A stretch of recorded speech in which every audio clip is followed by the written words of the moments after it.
Alpine n'exclut pas de porter réclamation concernant la directive technique si des équipes réagissent déjà aux consignes données avant-hier. Oula, qu'est-ce qui se passe là? La directive technique a été publiée alors que notre directeur technique était en vol. Il était donc assez tard et nous ne sommes pas en mesure de produire un renfort ici.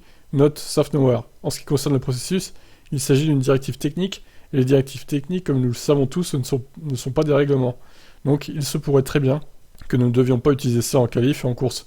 Si les équipes ont apporté ces renforts, j'imagine qu'ils pourraient peut-être être examinés et après faire l'objet d'une réclamation. C'est donc contraire au règlement tel qu'il est aujourd'hui. Mais nous n'en avons pas, et malheureusement, si vous avez un renfort supplémentaire, vous pouvez faire rouler la voiture beaucoup plus bas et plus rigide et gagner un certain avantage. Alpine n'exclut pas de réagir à la directive technique à Silverstone, mais Safnauer rappelle que le choix technique d'Alpine impliquait un plancher plus rigide. Nous avons choisi de réduire le plancher dans cette zone au détriment du poids. Et comme nous en discutons tous, il y a des voitures qui sont encore en surpoids. C'est un compromis que vous faites en optant pour ajouter du poids à la voiture afin de pouvoir réduire le plancher. Si on vous donne juste un sursis, alors vous n'avez pas besoin d'ajouter du poids et de faire le même travail. Mike Crack, directeur d'Aston Martin, aurait lui aussi aimé avoir la directive plus tôt. Ce n'était pas idéal, parce que toute l'équipe est en voyage, tout est sur place. Oui, vous pouvez réagir, mais vous devez être vraiment sûr de ce que vous faites. Vous devez savoir dès le départ ce que ça ferait.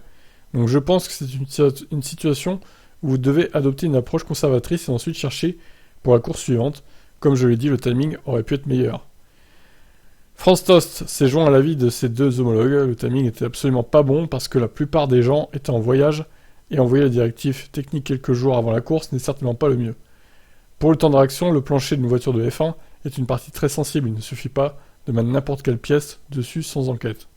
Donc nous devons trouver ce que nous allons faire, quelle direction nous allons prendre par rapport à la directive technique concernant le raidissement du plancher ou autre. Cela prend du temps, il est certain que nous ne le ferons pas ici et nous verrons ensuite ce que nous pouvons organiser pour Silverstone. Ouais, bon, en gros, la directive technique au Canada, vous oubliez, hein. Elle ne servira pas à grand chose, j'ai l'impression en tout cas. On y verra sûrement plus clair à Silverstone dans 2 semaines. Voilà, je vous laisse commenter, ciao.